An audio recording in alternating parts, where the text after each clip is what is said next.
Hi guys, and welcome back to another video for Phantasy Star Online Blue Burst. In today's video, we're going to be looking into more of the mid and late game of PSO. So in my last video that I did, a few people expressed some interest in me looking at the later stages of the game. So whether that be just starting out in Ultimate Mode or the further reaches of Ultimate Mode as well. So what I thought I'd do first of all is a video that basically covers Ultimate Mode in a little bit of detail. So what Ultimate Mode is the final difficulty of PSO, and it's the one. It has all the hardest monsters in it, and it has most of the best items that you can find in it as well. So it's going to be where you're going to be spending a lot of your time in PSO once you've got to a decent level. So first of all, what I'll do is I'll cover how to actually access Ultimate Mode. So to access it, it does depend a little bit depending on the version of PSO that you're playing. First of all, if you're playing Dreamcast version 1, there is no Ultimate Mode. That was added in version 2. In version 2, I'm not too familiar with that version of the game. It's more the later versions that I'm familiar with. So for GameCube and Xbox PSO, which is version 3, for that, to access Ultimate Mode, in single player, all you need to do is just beat the final bosses very hard in each episode. And then you'll automatically unlock Ultimate Mode. For multiplayer, you need to be a minimum of level 80.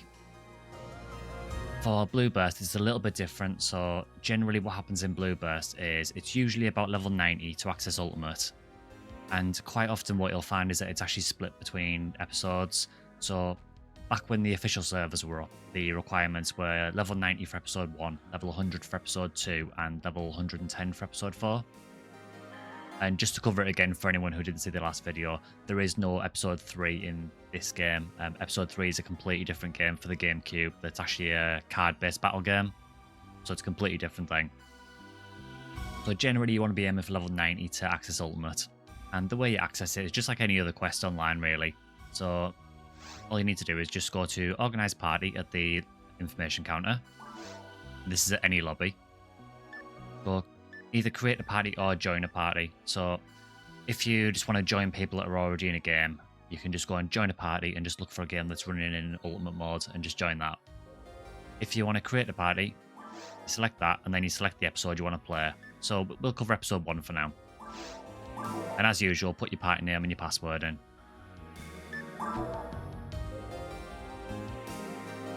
So for player mode, you've got a couple of options here. So for now, just ignore challenge and battle mode. They're completely different game modes that I might cover in a different video.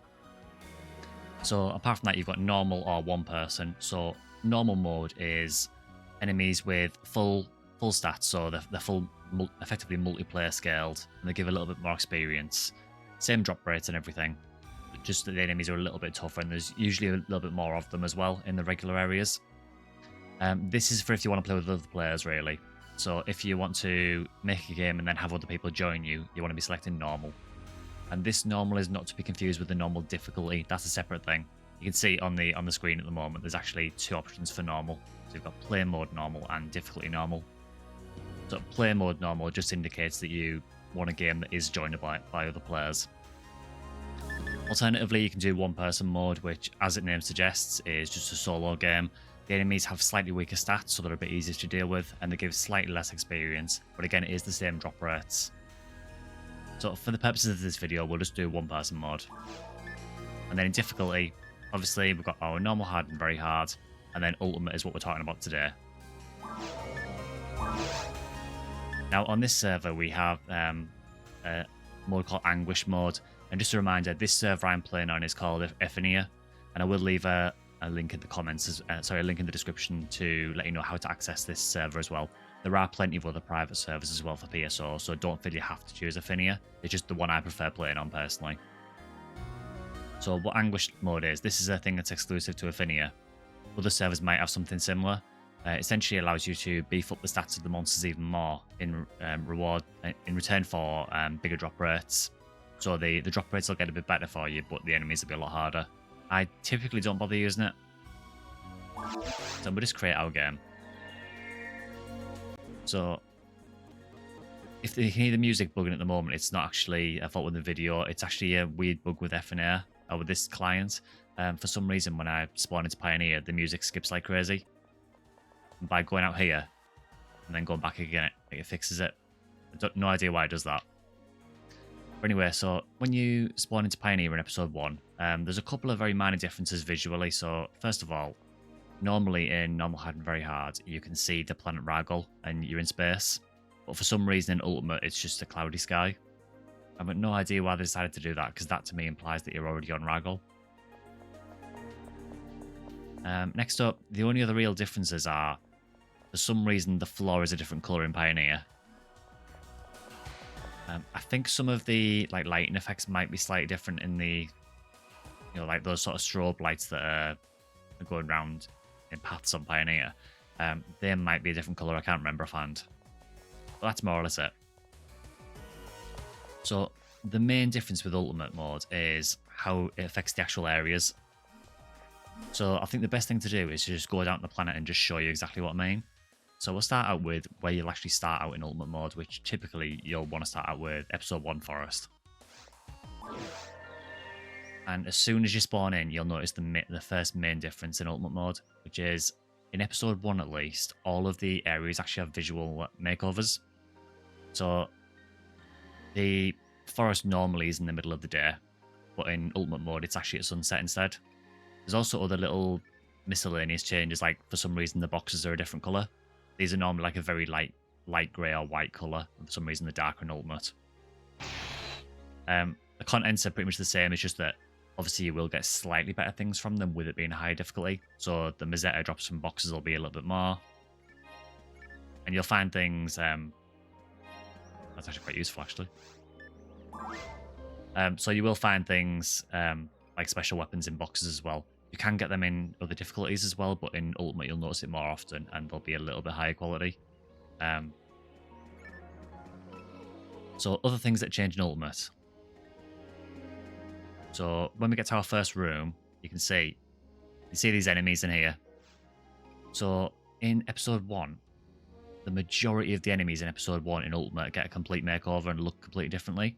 Sometimes there will just be a reskin. So for example, the sorcerers in Ruins, they just have a slightly different colour palette to them. They might have they might have a slightly different model, but they are very, very similar, whereas some enemies change completely. Generally, they will act very, very similar to how they did in normal hard and very hard, but quite often what will happen is they'll get new attack patterns. They obviously move a lot faster, they attack a lot more frequently and hit harder. But some enemies will actually have new mechanics to them as well. So what does it? I'll run through a few rooms of forest just so you can get an idea of what the changes are like. One thing you might struggle with, particularly if you're a melee class, so if you're a hunter or a melee force, one thing you might struggle with when you first get to Ultimate is how fast the attack speed of the enemies is, and you'll probably struggle to get hits in. You might also struggle for accuracy quite a bit as well, because the enemies do have quite high evade. To get around that, I would highly recommend hunting some kind of battle unit to increase your attack speed, particularly something like a god battle or a heavenly battle, just to increase your attack speed enough so that you can get your hits in more reliably. So we'll do a few rooms, and just so you can get an idea of what these are like. So these guys that are in the room currently are what are called Bartles. Bartles are basically the ultimate equivalent of boomers, and they act more or less the same, to be honest. They're just a lot faster and hit harder. Now, just a bit of a disclaimer. These guys will be really, really easy for me to kill, and they'll barely do any damage to me. That's just because I'm grossly out-leveled for this area. Typically, you would get to this area at about level 90, and I'm obviously nearly level 150, so I am massively over-level for here. Let's just give you an idea of what the area's like. We can see there that he actually interrupted me there in mid-combo. And I'm using the Heavenly Battle, which is the fastest battle unit. So occasionally they will still get little interrupt hits on you. These guys, as I've said, they act more or less the same as boomers, just a lot faster. So next up we have these, which are Gulgus. These are the equivalent of Savage Wolves, as you can probably tell. Now these guys do have something slightly different, so if I show my back to this one, he may not be able to hit me. I might have to actually de-equip my shield, actually. I'll just remove my shield to reduce my evade a bit. So you can see there, with that leap, he actually inflicted slow on me. So you can see I've got the slow-mo status on me now. So Gulgus, when they leap at you, they can actually inflict slow. Let's see if we can get the trigger again. If you're wondering how I'm getting it to trigger so easily, it's just, you should just show your back to them. Unfortunately, they're a bit dim-witted and they will miss you quite often.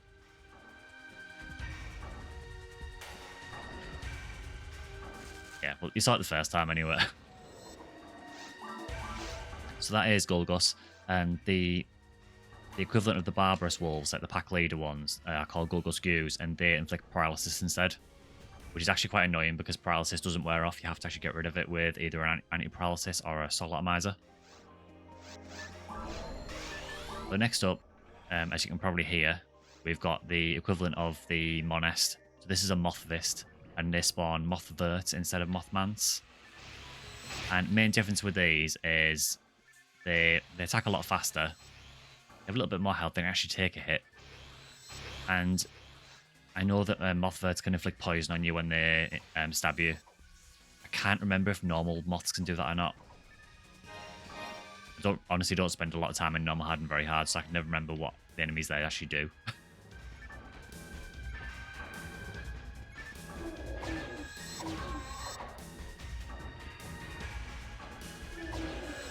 So you can say like the main difference is that the area looks noticeably different, and the enemies obviously have that change to them as well. And this, as I've said, it affects all of episode 1. So forest, cave, mine, and ruin are all changed. They all look different, and most of the enemies get a visual makeover. Not all of them. I believe everything in forest gets a change. I know in caves there are a couple of enemies like the nano dragons and the panarms that don't change, and the slimes as well. In episode 2 and episode 4, there are much more subtle changes, so the areas will look the same as they did in normal hard and very hard, and the enemies generally. So in episode 2, for the VR area, so for the temple and the spaceship, any enemies that change in episode 1 will also change there as well. So as an example, the savage wolves that appear in spaceship will be Gulgus instead. So they follow the same changes as episode 1. Once you get to the central control area and the seabed, the enemies, they don't change. The only difference is that they might get some, they'll obviously be a lot more aggressive, do a lot more damage, but they might get some new attacks as well. So as an example that I can think of, there's an enemy in seabed called Del Depth, which are the ones that are like the weird black discs that spin around, and then they sort of reform into like a humanoid enemy. In normal hard and very hard, they basically just do, I think they throw mines that do Rabarda, and they cast Barter as well, but in Ultimate they cast Megid instead. So one thing you will find, particularly in episode 2, is that there's a lot of enemies in Ultimate that can instant kill, whether that's through Megid or through some other mechanics. So the most notorious example I can think of is the little mini boss of the jungle area, the Mericarol. They've always been able to instant kill in any difficulty with the mist that they do. After it's kind of like warning noise, and after a little while they emit some mist around them, and it instant kills you if it hits you. They still do that in Ultimate, but they do it a lot faster. And the other thing that they do is the projectile attack that they do. The projectile normally inflicts confuse in normal hard and very hard, but in Ultimate that actually does instant death. So I'm just going to see if I can get this Gulgus Gew to hit me.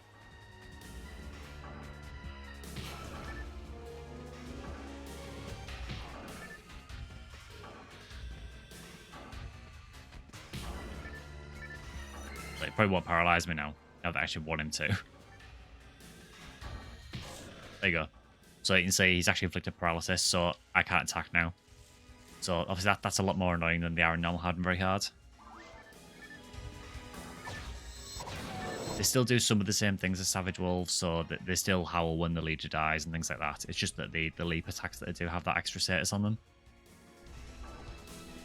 So next up we've got some El Rappies, and these, as you can probably tell, are the equivalent of Rag Rappies in Ultimate. These are exactly the same, really. There's no real difference with them at all. The rare ones do change as well.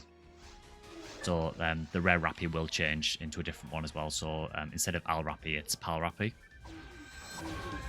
And that applies to the Hildebears as well. So Hildebears become Hildelts, and they actually spit lightning instead of fire. And the rare one, Hilda Blue, instead of using ice, that actually uses Megid, and can actually instant kill you really easily. So you do need to be a little bit careful. In episode 1, the changes also apply to the bosses as well, for the most part. So the dragon completely changes. That becomes a dragon that uses ice against you instead. Durole changes slightly. It's not a massive change for him, but he does change to a different one called Dalroli. The Mines Boss Volop, that changes to Volop version 2. It has a few new attacks, and the first phase uses different elements against you instead of just using lightning. The only real one that stays the same is the Ruins Boss Dark Faults. It does have some slightly new mechanics, but generally it's very similar to the difficulties. The main thing that changes with that is, one thing that they do in Ultimate is, with the other difficulties, there is a kind of grace period when you get hit. So when you get hit by an attack, quite often you'll have a brief period where you can't get hit again. That period is much reduced in Ultimate mode, to the point where you will get some attacks that will just hit you over and over and over again. There's a couple of examples of that I can think of. So the Sinnohs in Mines, they'll quite often just hit you over and over again. Now, at low level, once you first get into Mines, it's actually not too bad because they'll do so much damage to you that they'll knock you on the floor. So you just get up and heal again. You're going to get knocked over a lot, which is kind of annoying, but you can deal with it. Once you get to a higher level, they actually get a lot more dangerous because what they end up doing then is hitting you, but they don't do enough damage to actually knock you over, and they'll just hit you over and over again until you die. And for that reason as well, you need to be really careful in Ultimate mode with using Jellen on enemies. There are certain enemies that will, particularly in multiplayer, will pretty much just instant kill you if you use Jellen on them. Gal Griffin is a perfect example of that. So when Gal Griffin gallops towards you, normally it will hit you once, and quite often it'll hit you and knock you over. If you use Jellen on it in Ultimate, it will hit you and just keep hitting you, and it will just kill you. The same for the Sinnohs. If you Jellen them, they'll just keep hitting you, and you won't fall over. You've got no sort of grace period between hits, or a very, very slight one, but it's not long enough, and you'll just die. So you do need to be really, really careful, particularly at higher levels, actually, which sounds really strange, that some areas actually get a bit harder at higher levels because of that. So you do need to bear that in mind.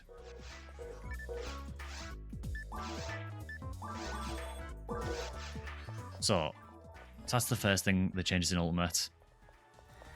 Obviously, the next thing is the drop chart. So every difficulty has its own drop chart, and as you would expect, a lot of the really, really good stuff is in Ultimate. These two special weapons here are not that. It's just a Dragon Slayer and I think it was the Last Survivor.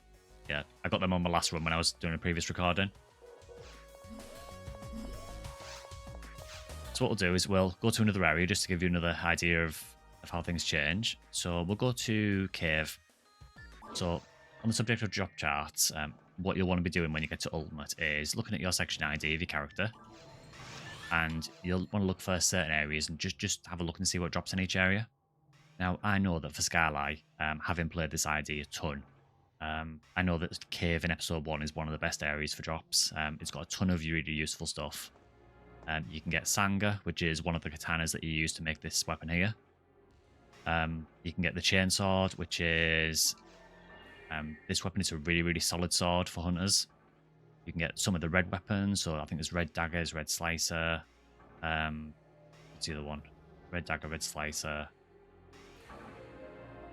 Sure, there's another one as well here. Oh, red sword. So you do want to kind of look at the areas and just determine where some of the drops you want to go after are. And what you'll be doing a lot in Ultimate basically is just picking drops and going after them and hunting them. And you can power level to an extent, mainly using Episode 4, but to be honest, I wouldn't even bother. To be honest, once you're in Ultimate mode, you can probably start to look for hunts that you can do. You might not be able to hunt the absolute rarest stuff straight away because you might just not be strong enough to do Ultimate Ruins or Ultimate Seabed, which is where a lot of that stuff drops. But typically there'll always be something as soon as you get into Ultimate. Now with Skyline, Forest is kind of garbage. The only thing I would really consider hunting in Forest for a Skyline is the Pal Rappy drop, which is the Angel Harp, which is an 11-star rifle. That's not bad because it can be used by forces.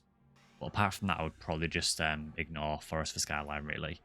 Just use it to get a couple of levels until you're strong enough to do Cave, and then just spend a long time in Cave just farming some of the drops in here.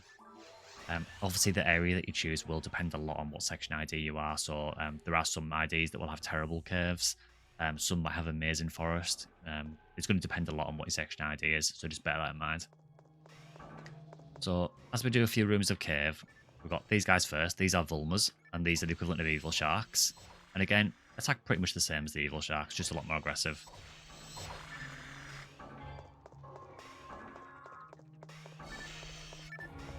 And it might be harder to see here, but caves does look visually different as well. Particularly, so in Cave 1, what you'll notice is it's kind of hard to see, and you might not be able to tell much on video unless you compare it side by side with normal hard and very hard. But there's kind of like a yellowy sort of hue to the area.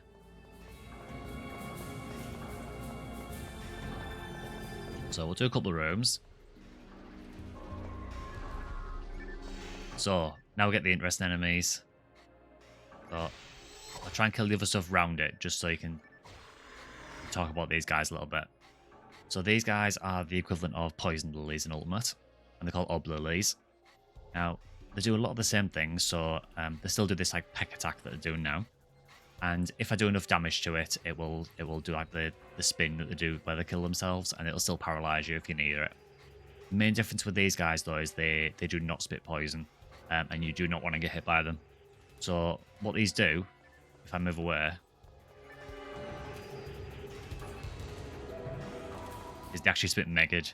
Now, if you're not familiar with Megid, prior to Ultimate, the only sort of exposure you will have had to it probably is...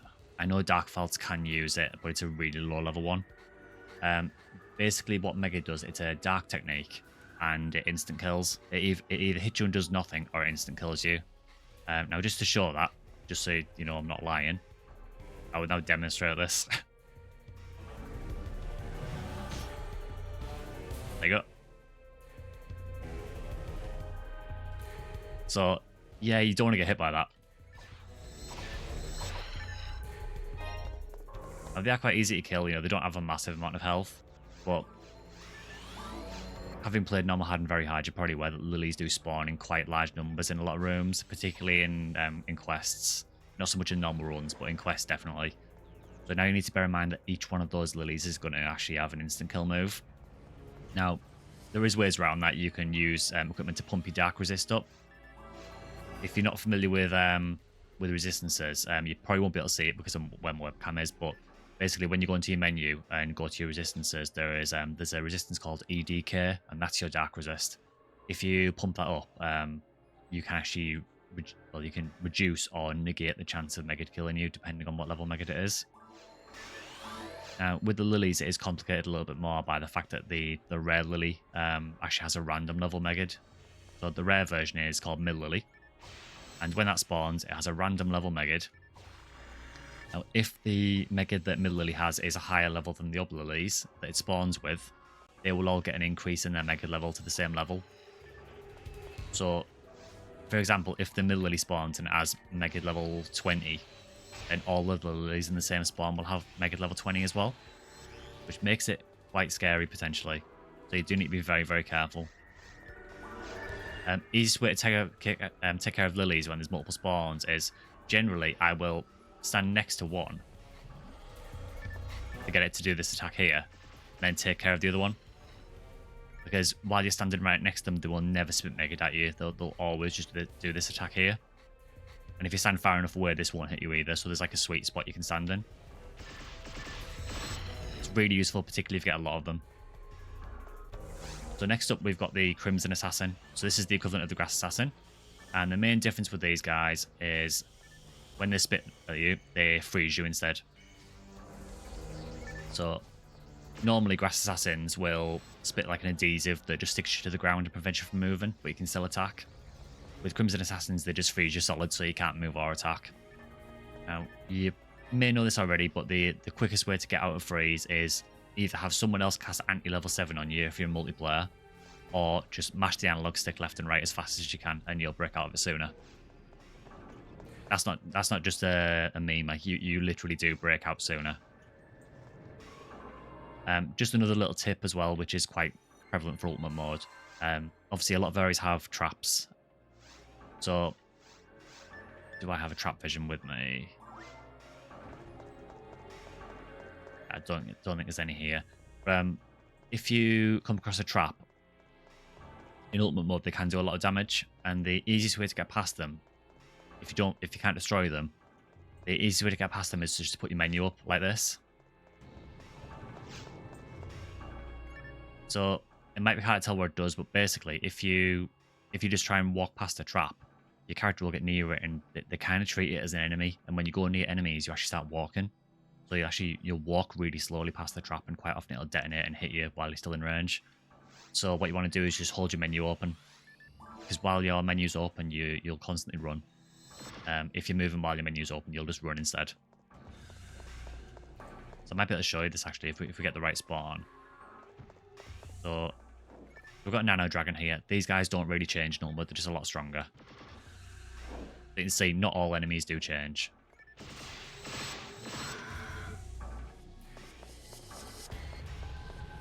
So if I go over to this Lily here, again, just take care not to get hit by the Megid. When I go near it, you can see my character starts walking. I'll do that again. You can see there's a walk animation there. But if I go near it with the menu open, keep running. That's why that tactic works for the traps. Now, what you might have also noticed as well is that I'm using Mechguns a lot. And these are not even rare Mechguns. All these are charge Vulcans. Now, the main thing you want to look for is, particularly with a Hunter, is try and get some charge Mechguns with hit if you can. The reason for that is because Mechguns are actually really, really busted later in the game. Once you've got a decent enough attack power, and you've got enough accuracy to hit reliably with them, they're absolutely lethal. They're actually, for a Hunter, they're actually better than a lot of your melee weapons. So you can see I can easily take care of things from a bit of a distance. I'm not even using the special attack there either.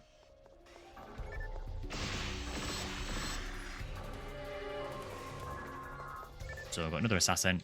You can see using the Mechguns, really, really easy. So that's an example of how ultimate mode works, really. As I've said, the changes are mainly episode 1. Things do change in episode 2 and 4, but it's nowhere near as noticeable. The main difference with those is that the enemies are just a lot stronger, and obviously the drop charts are a lot better. And you might get some changes to how they attack, so they might get some new moves.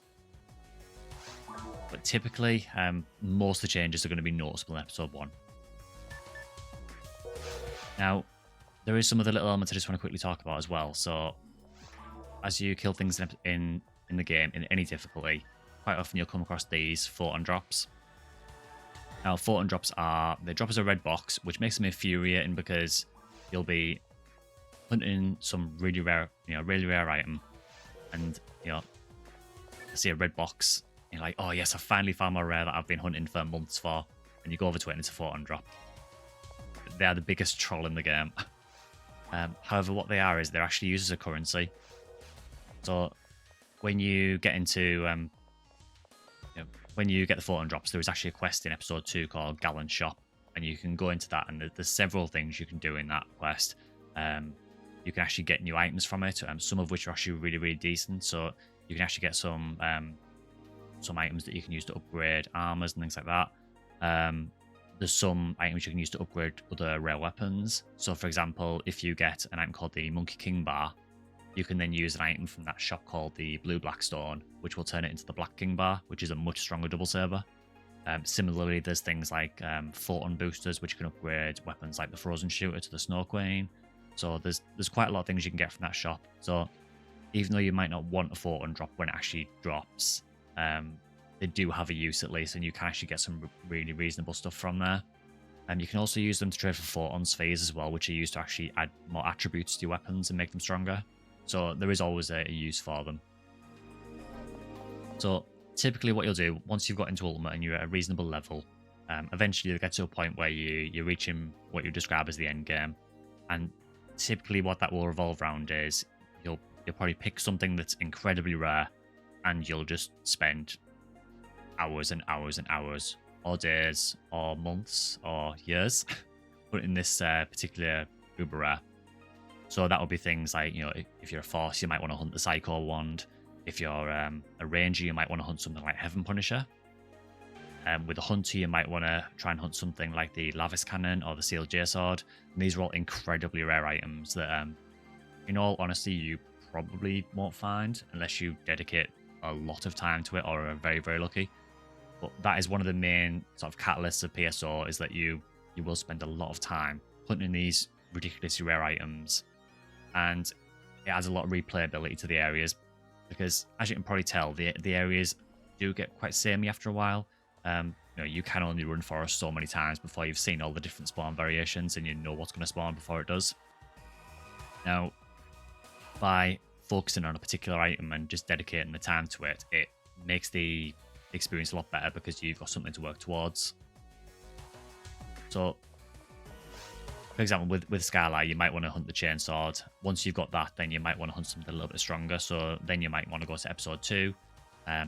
If you're a male hunter, you might want to go and hunt something like Zanba, which is a pretty nice sword that male hunters can use and has a Berserk special as well.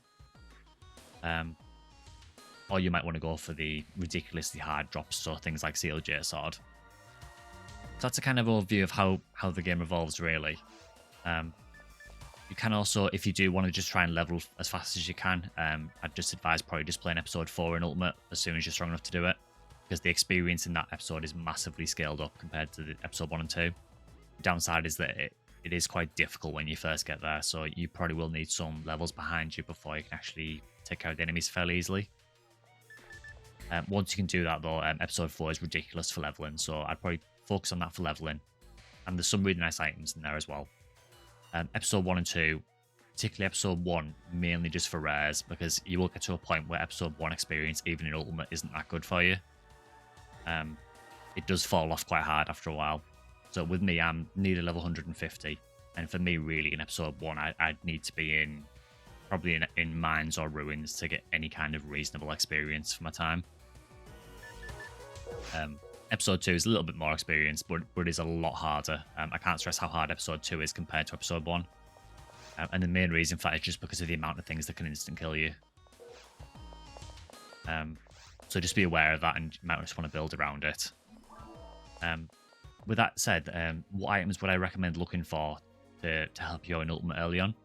So I've already mentioned it before, but just getting a battle unit. So I've got Heavenly Battle here, but I would say anything God Battle or higher. So there is one called Devil Battle, that will probably do you through through hard, very hard, and will do you in Ultimate until you find a God Battle, but it will fall off hard in Ultimate. You probably won't be looking for either a God Battle or ideally a Heavenly Battle, or even better, a piece of gear that has a battle unit built into it. So there are actually armors you can get that have increased attack speed built into them. There might be some weapons that have increased attack speed built in as well. So, for example, I know there is an armor called the Blue Odoshi Valiant Nimaido, and that has Heavenly Battle built into it. So if you can get your hands on one of those, then it basically means you've got a really nice armor with a battle unit already built in. So that saves you another slot that you can use for something else. But if you don't have anything like that, then hunting something like a Heavenly Battle is perfectly fine. They are still really, really useful. Additionally, particularly for hunters, you probably want to be increasing your accuracy, your ATA. So using something like a Heavenly Arms will make a massive difference to that, because what you will find is when you first get into Ultimate, you probably will really, really struggle to hit enemies, particularly, like as I've said, with hunters. You might be okay with a Hooker Seal, because they have quite high accuracy anywhere, but particularly for, Hugcast and Hugh Newell in particular is awful for accuracy. You will really, really struggle with Hugh Newell. So definitely try and find an arms unit. And again, I would say anything God Arm or higher is probably fine. You could probably get away with using the non-rare versions as well, so things like Elf Arm, but you just might need to use a few slots of them, which is quite restrictive. So if you can find something like a God Arm, that'd be really, really useful. Next thing up, I would say, is just make sure you've got a mag that suits your character, that helps your character. If you get into Ultimate and you just cannot hit anything and you've got no arm units, it might be worth just looking at your mag and just maybe make a secondary mag just to help you through that early stages in Ultimate. So you can see on my starter here, I've got 5 defense, 145 power, 50 dex, 0 mind. So that at the moment is giving me 25 accuracy. because every 2 points of dex gives 1 accuracy. So that for me is okay now, but earlier in Ultimate, that may not have been enough accuracy for me. I might have still had some accuracy problems. So when I first got into Ultimate, I might have used a mag that had slightly higher dex, so I don't know, maybe 70 dex. Now, disadvantage of that obviously is you have to spend a lot of time raising another mag or trading from someone else. But it might just give you that little bit of extra accuracy or a little bit of extra damage or a little bit of extra mental strength, just to help you through that early stages until you find some better gear to help you. Also, just quickly on the subject of mags, don't worry too much about getting the exact mag that you want in terms of the appearance. You can always make another one later. What you want to make sure you've got Photon Blast you're happy with. Now, this mag isn't perfect, so I have the Mala and Eula Photon Blast, which gives Shifter and D-Band. That honestly is mainly for when I'm chaining with other players, because as a Huniwell, I have level 20 Shifter and D-Band anyway, so I don't really need that level 21. It's not much of a difference. I've got Pillar for, with the damage, but then this unfortunately has Fala, which is really not a very good Photon Blast overall. So ideally, I would probably redo this mag and get something like Estella instead. So just bear that in mind for your mag. Also for hunters in particular, items like Smart Link are really useful to help with hitting with range attacks, particularly if you're going to use things like Mechguns. Next up is, if you are struggling with accuracy, it might be worth looking into a weapon that has hit percentage. So again, if we look at these Vulcans, they have 35% hit. So what that does is it gives me 35 accuracy more. And that's actually a big difference. So definitely look into that as well. Next up is, depending on your ID, you might need to party with other players, or you might need to make a secondary character to help support your section ID. So, because I'm Skylight, I get loads and loads of hunter weapons, but I get next to nothing in terms of good armors. There's a couple in episode 4, but it's really, really lacking for armor. So because of that, I have another character in Ultimate on a different section ID that essentially hunts all my armor. And then in return, this character hunts all the weapons. So having 2 complementary section IDs is a massive benefit in Ultimate. Even if it's an ID like Greenhill, so Greenhill, for example, gets a reasonably good armor from, I think it's from the Rare Appy. I can't remember if it's Sacred Cloth or Guard Wave. I think it's Guard Wave. And if you just farm things like Fake and Yellow on that ID, you can get tons of Guard Waves, kit all your characters out with them, and then they never have to worry about armor until much later in the game. So it can help a lot to have that flexibility with different section IDs. So don't feel you have to stick to one character. It can actually be quite harmful in some cases to try and do the whole game with one character. You may be able to get away with it with some IDs like White Hill or Red Rear because they're fairly balanced IDs, but I typically find it's nice to have at least 2 different IDs just to have that complementary factor. So I think for now I rambled on for long enough. I'll end this video there for now.